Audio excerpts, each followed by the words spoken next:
para los alumnos que puedan. Los cuelgo siempre en YouTube.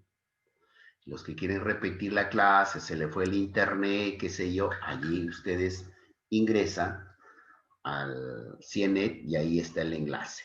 Muy bien, mis queridos alumnos del segundo año de educación secundaria, el día de hoy, jueves 22 de octubre, nos reunimos nuevamente para conversar acerca de una nueva historia de lo que la literatura o la lectura nos deja. Y en esta oportunidad, siempre les digo, es bueno y oportuno colgarse de la lectura, porque la lectura te va a hacer libre. ¿Por qué lees? ¿Para qué lees? ¿Por qué se estudia literatura? Fundamentalmente yo digo por dos razones.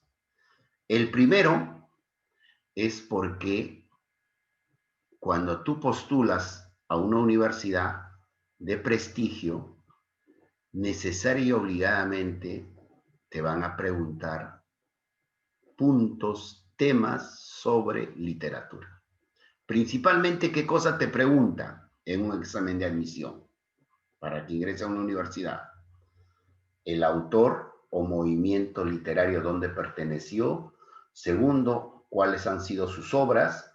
Y por ahí de repente, su obra más importante, te preguntan algún personaje de la obra. O la nacionalidad también. Son cuatro preguntas que pueden por allí venir en el examen de admisión. Entonces tú tienes que tener todo ello. Eso como primer elemento. Eso es por obligación, sí o sí. Profesor, pero yo voy a seguir medicina, yo voy a seguir ingeniería, que ¿para qué me va a importar las letras? Cuidado, ¿no? Para un examen de admisión tienes que saber todas las asignaturas, todas las materias, todas. Y una de ellas es literatura. ¿Perfecto? Segundo punto, quizá para mí, no sé si compartes, es de que el leer te hace culto, te hace que amuebles tu cerebro, para que sepas, para que nadie te sorprenda, para que nadie te engañe. Porque si tú ya lees libros, vas a enterar, vas a saber, más conocimiento vas a tener. Por eso fundamentalmente es la literatura.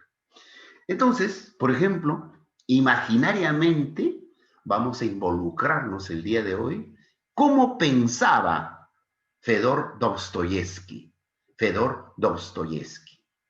Vamos a irnos a la lejana Rusia, pero para nosotros quizá ha sido cercano en el 2018, porque en ese país que es lejano, allí se desarrolló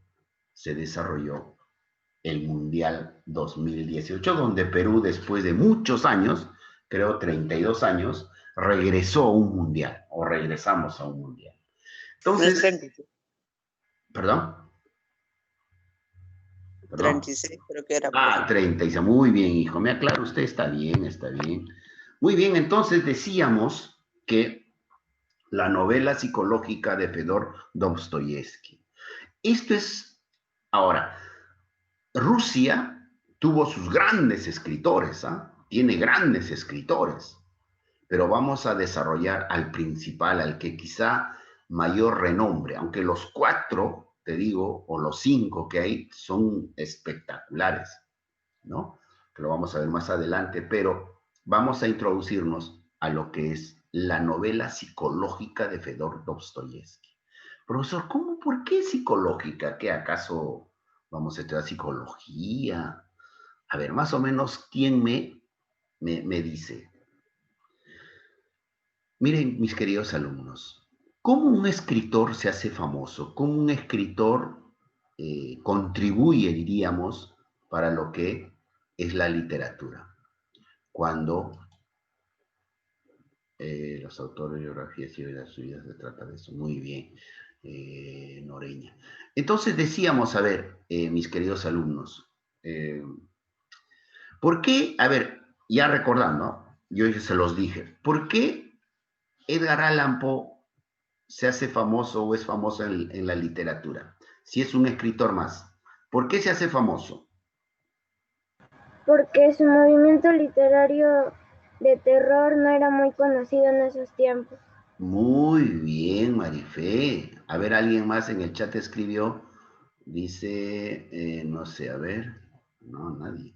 Aldair Romero no me dijo nada. A ver, entonces, claro. A ver, el chat. Recién iban diciendo la novela terror. Claro, Arián Cochoa, muy bien. Alumnitos. Antes, porque sacó algo diferente, claro. Y ese algo diferente, mis queridos alumnos, era una novedad lo que él contaba, por el sentimiento realista de su historia. A ver, ya. Alumnos, antes habían también cuentos de terror, relatos de terror, pero eso no estaban dentro de la novela, pues eso no se publicaba, eso solamente quedaba para el entorno, así como cuentito nada más en la casa, ¿no? Etcétera. Pero quien ya comienza a utilizar su pluma, o sea, su escritura, y comienza a añadir un subgénero, crea un subgénero en el género narrativo llamado cuentos cortos de terror y de misterio, lo hace Edgar Allan Poe. Eso le hace famoso a Edgar Allan Poe. Por primera vez, diríamos, mis queridos alumnos, Edgar Allan Poe incorpora los cuentos cortos de terror o los relatos cortos de terror. Idéntico.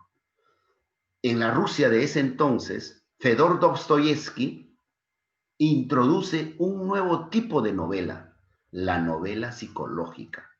¿Y qué cosa es la novela psicológica?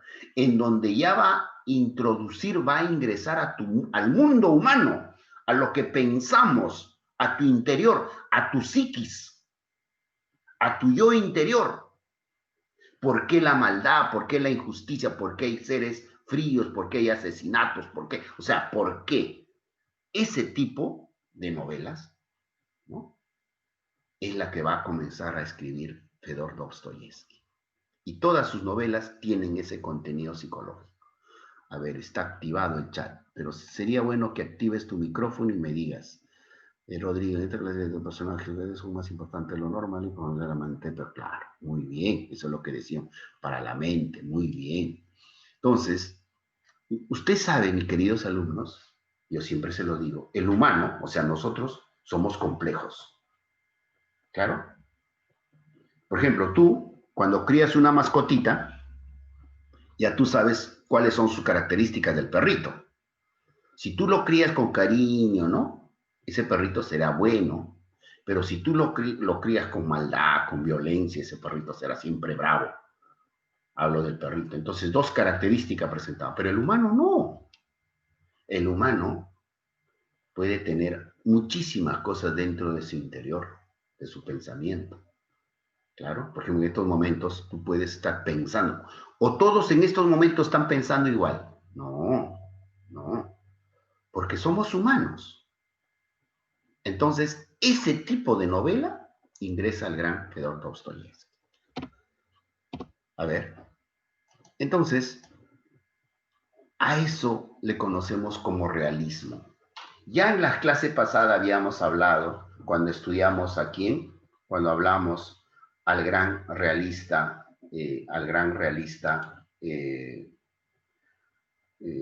las obras de Noyes estaban enfocadas al análisis y valor de emociones humanas, reconocido especialmente por sus cuentos de terror. Estoy leyendo el chat, ¿no? Considerado el inventor del relato detectivesco. Muy bien, entonces, claro, sus aportes están muy bien. Entonces, y ahora sí nos concentramos un poco para la explicación de la clase y no nos distraemos en otras cosillas. Ya, a ver, decíamos entonces, mis queridos alumnos, aquí, el realismo. Cuando nosotros analizamos a Madame Bovary, ¿de qué fue? ¿El autor, mis queridos alumnos? Estadounidense. De Estados Unidos. No. Madame Bovary. El autor. Gustavo Flaubert. Nacionalidad. Francés. Francés, muy bien, francés. Entonces, el realismo, si bien es cierto, nació en Francia, pero se extendió principalmente a España y a Rusia. Y justamente el día de hoy vamos a analizar el realismo ruso. Y ahí están los tres, pero son más los representantes. Nicolás Gogol, León Tolstoy, él es León Tolstoy, ¿ya? Anton Chekhov falta, y acá el gran Fyodor Dostoyevsky, Fyodor o Fedor Dostoyevsky. Aquí está, aquí lo tenemos. ¿Y qué cosa era el realismo ruso? Sus obras o las novelas siempre estaban creadas en ambientes urbanos y rurales. Cuando hablamos de urbano, hablamos de ciudad. Cuando hablamos de rural, hablamos del campo. Entonces, sus novelas basadas en estos dos lugares. ¿Qué cosa más hablaba las novelas rusas del realismo ruso? La marcada crítica social, o sea, la pobreza, de cómo la sociedad se comportaba o cómo era en esos tiempos. Se desarrolla la novela psicológica e histórica, pero a nosotros lo que nos interesa es la novela psicológica. Personajes marginales, o sea, ya no está pues el héroe, ya no está el bueno de la obra, ¿no? Como en las novelas clásicas, novelas literarias clásicas, sino ahora los personajes son los marginales, los asesinos, digamos, los que tienen ciertos vicios, ¿no? Como en la que enfoca el gran Fyodor Dostoyevsky. Y ahí está, ya con la imagen más, con una portada de uno de sus libros del gran Fyodor Dostoyevsky. ¿Cuál habrá sido definitivamente su mejor novela para estudiarlo? El día de hoy lo vamos a hablar. Nace en 1821. ¿Qué estaba sucediendo en el Perú? Se estaba proclamando la independencia del Perú. Nace en ese año, 1821. Muere en 1881. Dostoyevsky es el principal representante de la novela rusa psicológica. ¿Ya? Entonces ya hemos explicado qué cosa es la novela rusa o la novela psicológica. Preferencia por personajes marginales o anormales. Ahí está. Sus personajes van a ser siempre seres marginados o anormales. Incorpora el dramatismo, o sea, hace como una especie de drama, de misterio en sus novelas. Aplica el relato polifónico, o sea, varias voces. ¿Cómo será el relato polifónico, mis queridos alumnos? ¿A qué en la novela, en literatura, se llama varias voces? Por ejemplo, cuando tu conciencia te dice que no puedes estar tranquilo. Imaginémonos, ¿ya? Por allí tú conoces a alguien que de pronto, para intranquilo, para preocupado, muchas veces ya no quiere hablar con nadie. Entonces, ¿tú qué cosa dices? Si tú verdaderamente lo has conocido a esa persona, algo le está pasando, ¿verdad? Y cuando tú le preguntas, le dices, oye, pero cuéntame, ¿por qué estás así? Y él no te quiere decir. Y tú sospechas que algo ha pasado. ¿Claro? Entonces, ejemplo, esa persona cometió un crimen, pero a nadie se lo ha contado, a nadie se lo ha dicho. Y esta persona, con lo que antes era pues de repente alegre, conversador, entretenido, ahora ya es todo lo contrario. Entonces, su conciencia lo está remordiendo. De repente tiene pesadillas, de repente le dice, oye, mejor entrégate a la policía, mejor vi lo que has hecho. Entonces, a eso, mis queridos alumnos, eso se llama el relato polifónico. Que a esta persona o personas, pues hay situaciones que le va aconteciendo. Y justamente el día de hoy vamos a ver en la novela, que vamos a continuación a hablar sobre eso, sobre el relato polifónico. Influencias. ¿Quién influyó ¿Quién influyó a Dostoyevsky? El gran Charles Dickens. Charles Dickens es un autor norteamericano muy. ¿Quién no ha visto ya de repente en película Cuentos de Navidad? ¿Recuerdan la historia de un anciano malo que no creía en la Navidad? En un pueblo más o menos a su trabajador. Grinch.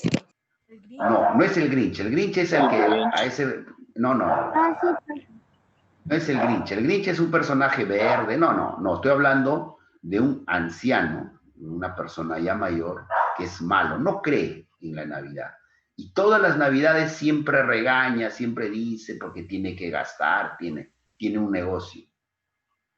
Y él no sabe, él no quiere nada de Nochebuena, ni Navidad, ni nada. Y a su trabajador le explota. ¿Cómo se llama? ¿Es alguien investigó? A ver, ya buscó. Cuentos de Navidad, el gran, así se llama la obra. Y ahí está, se activó el chat. A ver, francés, no todavía.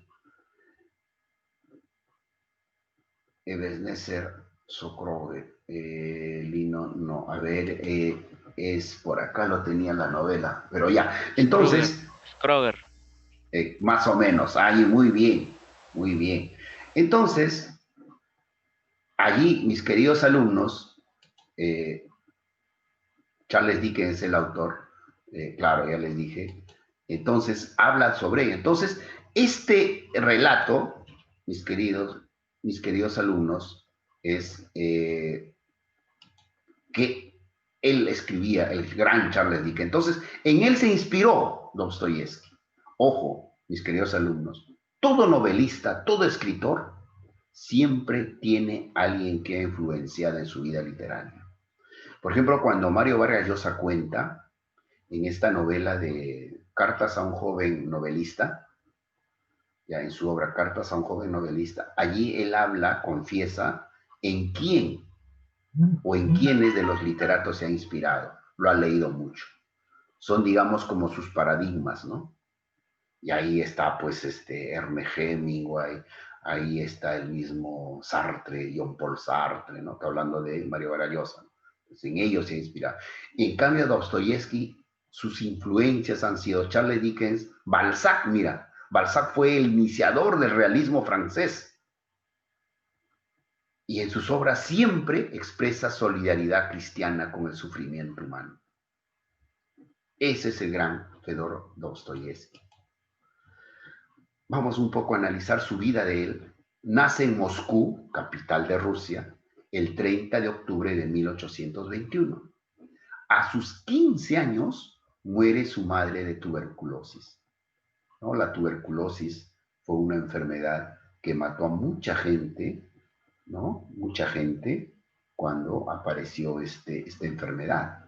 Es como ahora que estamos teniendo lo que se llama, ¿qué cosa? El virus del COVID, ¿no?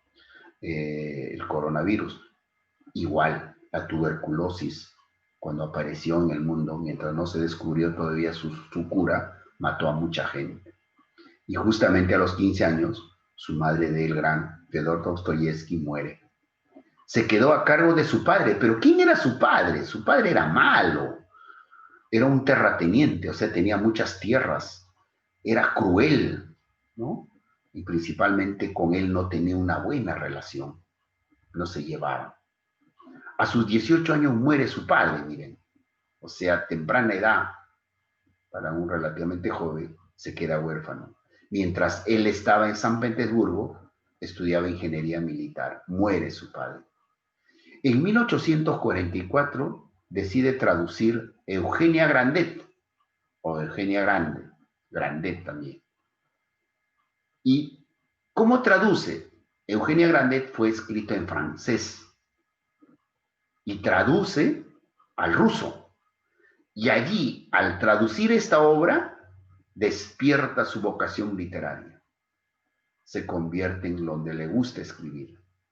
Y también tenía una enfermedad que se llamaba la epilepsia. Padecía de epilepsia. Y él, ya con su falta de orientación y todo, se convierte en un ludópata. ¿Qué cosa es ludópata? ¿Alumnos? ¿Que se envició en los juegos? Muy bien.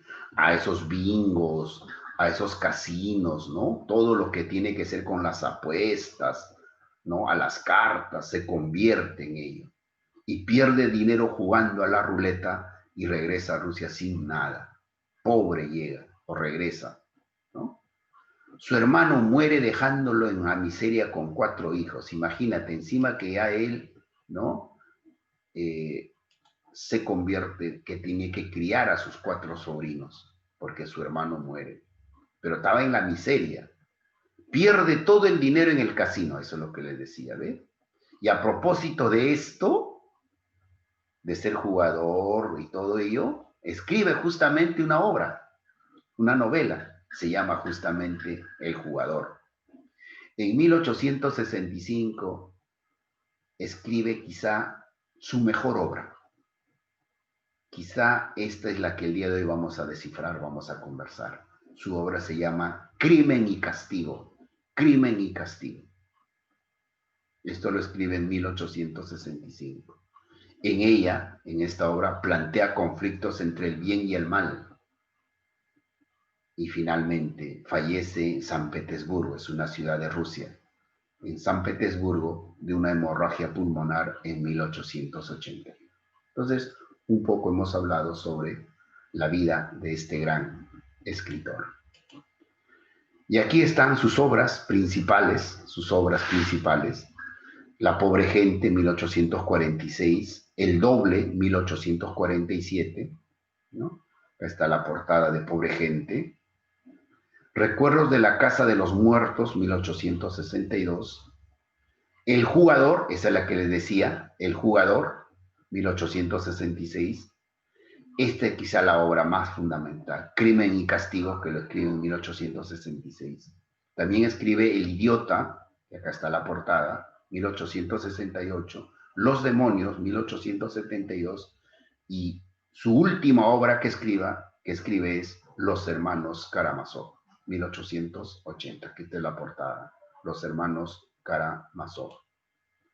Esto es la portada, es la que vamos a estudiar el día de hoy en su obra Crimen y Castigo, que pertenece al gran Fedor Dostoyevsky.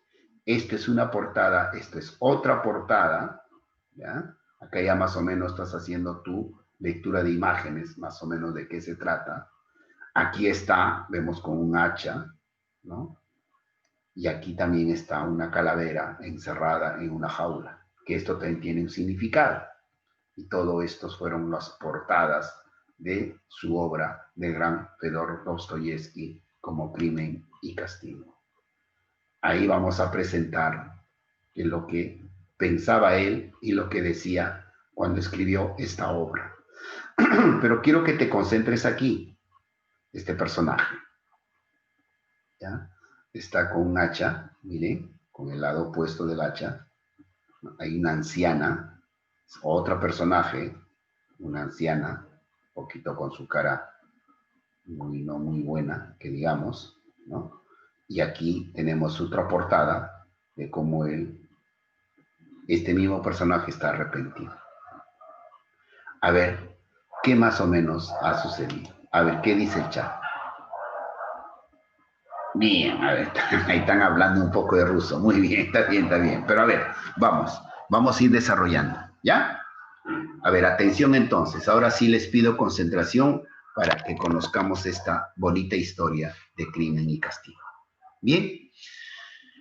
Él, cuando termina de escribir, señala este pensamiento. No, yo no tengo más que una vida. Yo no quiero esperar la felicidad universal, pero te ponen entre comillas. Quiero vivir para mí mismo. De otra manera, es preferible no existir. Cuando termina de escribir y cuando ya alcanza cierta trascendencia la novela, el mismo Fedor Dostoyevsky escribe a raíz de esta novela.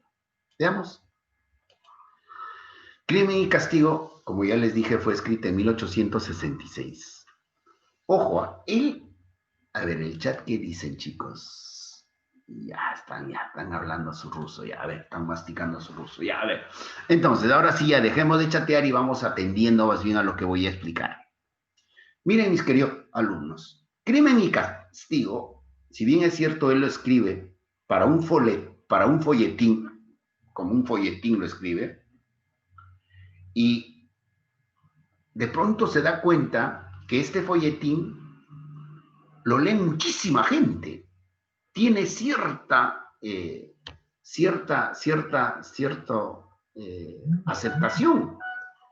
Y a partir de ese momento dice, mejor este folletín lo voy a convertir en una novela. Por eso hablamos de novela folletín, El Mensajero Ruso. En El Mensajero Ruso. A ver, ¿qué cosa será El Mensajero Ruso? Era un periódico o una revista de la época en Rusia. Allí escribe esta novela folletín. Y cuando escribe en este medio, en este periódico, El Mensajero Ruso, mucha gente comenzó a leer. Y allí Fedor Dostoyevsky se da cuenta que este folletín, a manera de novela, tuvo trascendencia y lo convierte en obra literaria. Luego, ¿ya? Novela psicológica, ya les dije por qué. Porque él ya se introduce en el pensamiento del ser humano. Dividida en 6 partes y un epílogo. Presenta descripciones detalladas y minuciosas. El narrador es un omnisciente, o sea, está en todas partes. Episodios de gran crudeza y sadismo. Referencias, sueños y pesadillas. Elementos de relato policial. Incorpora tesis filosófica, teoría del superhombre. Miren, alumnos, esta novela, ahora en la actualidad, en el mundo, en muchas carreras se tiene que obligado, es una lectura obligada para los estudiantes universitarios. Por ejemplo, para los estudiantes de Derecho, y recuerdo yo también, que nos obligaron, o me obligaron, a leer Crimen y Castigo. ¿Por qué? Porque allí estaba de lo que se cometió un asesinato, un delito. Y a ver, vamos a ir viendo qué cosa y qué. Pero aparte de eso, también los psicólogos en la carrera de psicología te hacen leer Crimen y Castigo. Ya no verás desde el punto de vista penal, o sea, de repente no lo vas a ver desde el punto de vista, digamos, que tiene que ver con el aspecto jurídico legal, sino ya desde el punto de vista del interior del ser humano. Pero los filósofos, los que también estudian un poco de filosofía, tienen que leer, porque este personaje se creía pues el superhombre, ¿no? Y de ahí vemos cómo va sucediendo los hechos. A ver, ahora sí, la idea principal. Entonces, estamos desarrollando la novela Crimen y Castigo. La historia narra la vida de Rodion Raskolnikov. Ahora sí lo decimos perfectamente. Rodion Raskolnikov. Más es conocido por el apellido que por el nombre. Entonces, el personaje principal de esta novela es Raskolnikov. A ver todos, Raskolnikov. A ver.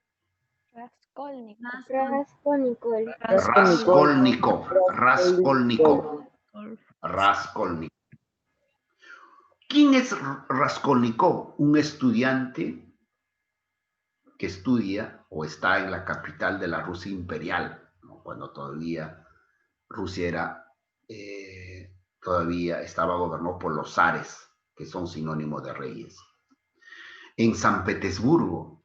Era un estudiante, alumnos de medicina. Él estudiaba, Raskolnikov estudiaba medicina en una universidad importante. Este joven ve truncados sus sueños, o sea, de ser gran médico, por la miseria en la cual se ven envueltos él y su familia. ¿Y quiénes conformaban su familia? Su madre y su hermana. Entonces la miseria ya no le permite seguir sus estudios. ¿Por qué? Porque ahora ya hay un sufrimiento, ya no hay que comer. Miseria que le obliga a congelar sus estudios por falta de dinero.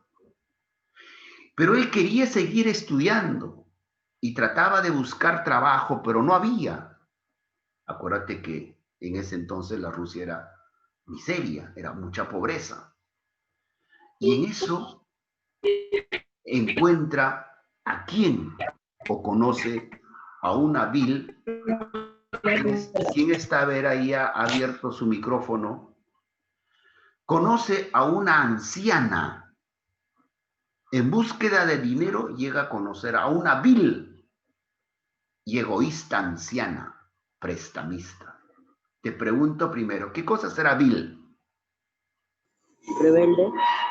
No, vil significa que no tiene compasión alguna, que no tiene, claro, mala también podríamos decir, no tiene sentimiento, ¿ya?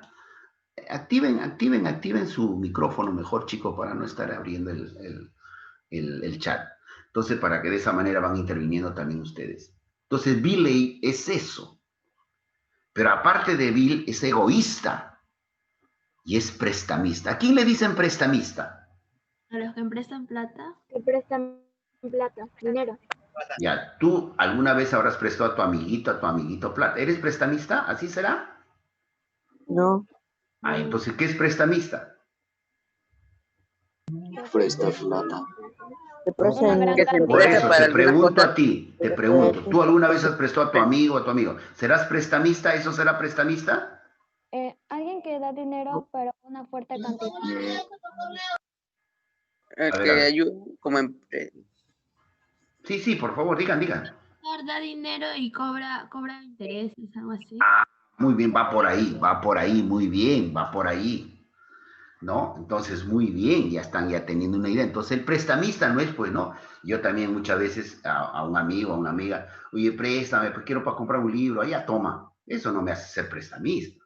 El prestamista es aquel persona que su actividad se dedica a ello, a prestar dinero, pero cobra fuertes intereses. Si a ti te presta, por ejemplo, 10,000 soles, el próximo mes me vas a devolver 15,000, te dice. Pero, aparte de eso, el prestamista dice, pero si no me pagas, ¿cómo me voy? Entonces lo que tú tienes que es dejarme algo. ¿Qué cosa con 10,000? El interés. Te voy a dejar, no, aparte de los intereses, aparte, dice, pero si no me pagas, y si no tienes trabajo, si no consigues la plata, entonces yo tengo que valerme de algo, dice la prestamista o el prestamista. ¿Me vas a dejar? Ah, déjame esta joya. Muy bien. Esta joya se queda como prenda. Entonces, me pagas y te devuelvo. Pero con todos los intereses, le dice. 1. 2. Dice, no, te voy a dejar la mitad de mi casa. Entonces, ¿qué pasa? El prestamista, cuando no logras pagar en el tiempo, se queda con tu joya, se queda pues con tu casa, con lo que has dejado como prenda. A eso se llama prestamista. Entonces, el gran Raskolnikov llega y ya no voy a leer chat, así que mejor activen sus micrófonos. Entonces, de esa manera, mis queridos alumnos, conoce a esta vieja, anciana, prestamista, mala, ya tú sabes. Y más o menos, aquí está explicado. Ahí está. Él es Raskolnikov, un joven que ve truncados sus estudios. Esta es la anciana, vil prestamista, mala. Aquí todavía nos detenemos, ¿ya? Entonces todavía estamos desarrollando allí. Decíamos, egoísta, anciana, prestamista, en cuya casa empeña algunos objetos de valor. ¿Ya ve? Eso también se llama empeño. Voy a empeñar mi laptop y me vas a prestar 500 soles. Muy bien. No me pagas en ese tiempo, me quedo con tu laptop. ¿Listo? Entonces, eso también es ser prestamista o casa de empeño. En su batalla, ojo, pero ante eso, mis queridos alumnitos, ¿qué sucede? Cuando ya ve llegar el tiempo que tiene que pagar y no tiene el dinero, simple y llanamente, él mata a la anciana de un asestado golpe del hacha, con la parte de la culata del hacha, golpea a la anciana y la anciana muere. Él borra todo indicio, lo esconde para luego enterrarla. Y absolutamente nadie sabe nada, solamente él. A partir de ese momento, mis queridos alumnos, él no puede vivir tranquilo con su conciencia.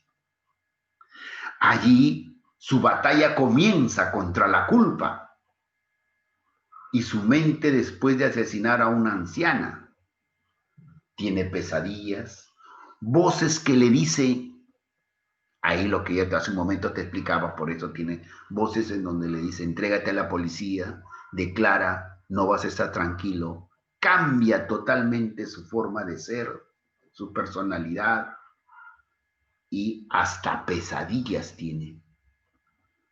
Entonces, cuando el autor, mis queridos alumnos, o el escritor ya comienza a hablar de esas cosas, netamente de los pensares del humano, ya es psicológico. Por eso se dice que Fedor Dostoyevsky es un autor de la novela psicológica.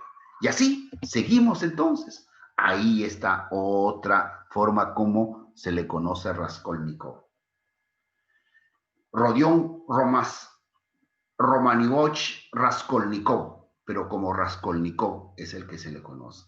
Es un joven solitario de 22 años y de pocos recursos que intentará combatir contra la culpa y el arrepentimiento por sus actos. ¿Por qué? Porque había asesinado a la anciana. Vamos ya analizando, concluyendo la obra. La obra, diremos, primera conclusión. Llego a la conclusión que si el hombre comete algún crimen, por más que intente taparlo, siempre su conciencia le dice que reflexione. Por supuesto, ¿no? Ahí está. Segunda conclusión, también que por más problemas que haya, no debemos rendirnos y siempre pensar en lo bueno. Por cierto que él, Raskolnikov, por el momento quería salir del apuro económico. Sí, habrá disfrutado pues una semana, 2 semanas con todo el dinero que la vieja o la anciana tenía, pero después, por eso siempre es bueno pensar en lo bueno, valga la redundancia. Además, tercera conclusión, que nunca debemos tomar el camino más rápido como lo hizo Raskolnikov al asesinar a la anciana usurera. Otro nombre también que se le da a los prestamistas, usurera. ¿Claro? Y finalmente, después que siempre se ha cometido un crimen, la justicia no se queda con las manos cruzadas. En otras palabras, en derecho decimos nosotros que no hay crimen perfecto. No hay crimen perfecto. Por una u otra cosa, siempre se descubrirá quién es el autor. Pueden pasar tiempo, años, qué sé yo, pero se sabrá quién es el culpable. En este caso, de acuerdo a la novela que hemos interpretado, su conciencia es la que lo delata. Al final, él va a la policía y dice, señores, yo he cometido un asesinato. ¿Quién es? Maté a la anciana prestamista y ya no puedo más. Lo captura y es detenido y llevado a la cárcel. ¿Qué les pareció? Comentarios, de repente, alguien tiene que decir algo. A ver, ¿sí? Chicos, no activen el chat, activen el micrófono, ya les dije, vamos. Interesante, lo que dice un poco macabro, sí, pero así es, eso es lo que sucede, eso es lo que se da, mis queridos alumnos. Muy bien. Y frente a esto, mis queridos alumnitos, van a realizar algunas actividades, ¿ya? Esta vendrá a ser la primera tarea, la primera nota del 4º bimestre. Los que no me han presentado tarea, no han hecho nada, están desaprobaditos, ya en la libreta va a salir la nota desaprobada, ¿ya? Entonces, la primera tarea, investiga y explica por qué la novela Crimen y Castigo de Fedor Dostoyevsky tiene que ver con la dimensión psicológica. ¿Por qué hablamos y decimos que la novela de Dostoyevsky es psicológica? Ya les he explicado. Esa vendría a ser la primera pregunta y usted me responde. Bien analizadito, bien resumido. 2. ¿Qué enseñanzas nos deja esta novela de Dostoyevsky? Explica. Aquí ya viene a ser tu punto de vista. ¿Qué enseñanza nos deja? ¿Qué enseñanza nos dejará? ¿Que todos asesinemos a las personas así? No creo, ¿no? Muy bien. Entonces, todas las enseñanzas que nos puede dejar, y aquí en la última parte, en la conclusión están, ¿no? Alguna respuesta que tú puedas dar. Y por favor, el tercero, grafique a Fedor Dostoyevsky. ¿Ya? Va a graficar o va a recortar o va a pegar, qué sé yo, al gran Fedor Dostoyevsky, para que de esa manera lo vaya reconociendo. Y por favor, enviar tu tarea durante la semana a través de Gmail. Ya lo habíamos hablado comenzando. Muy bien, mis queridos alumnos, eso habrá sido todo referente a la clase del día de hoy. Fedor Dostoyevsky, con su novela, cuatro cosas debemos recordar. A ver, ¿cómo se llama él? ¿El autor que hemos estudiado? Fedor Dostoyevsky. Dostoyevsky. ¿Qué novela hemos analizado? Crimen y castigo. Crimen y castigo. ¿De dónde es él? ¿De dónde es Fedor Dostoyevsky? Ruso. Ruso. ¿Quién es el principal personaje? Raskolnikov. Entonces, sabiendo eso, ya tienes una idea de qué se trata. Muy bien, alumnos. Voy a llamar lista rápido, porque ya estamos con hora. Y por favor, el chat activamos y lo otro me dice presente. Si no, le pongo falto, ¿ya? A ver, hoy día, ¿dónde estamos? Aquí, jueves. Muy bien. Alay. Estoy llamando lista. Alay. Alay. ¿Alay está? Presente. Vamos. Arcela. Presente. Muy bien. Arroyo. Muy bien. Cancino. Presente. Cárcamo. Cárcamo. No está.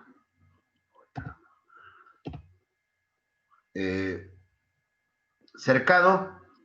Cárcamo recién reaccionó en el chat. Hay que estar atentos, estoy llamando lista. Cercado me dijo presente, muy bien. Serna, muy bien. Serna también está, muy bien. Córdoba. Presente. Muy bien, muy bien. Cosío, sí, Cosío lo he visto. Por eso es bueno que activen su cámara para yo o rápido grabarme. Damián. Damián, muy bien. Díaz. Díaz Galarza. Presente, profe. Muy bien. Díaz Ramírez. Presente. Espinosa. Presente, profe. Muy bien. Fabián Alarcón. Presente. Muy bien. González Carlos.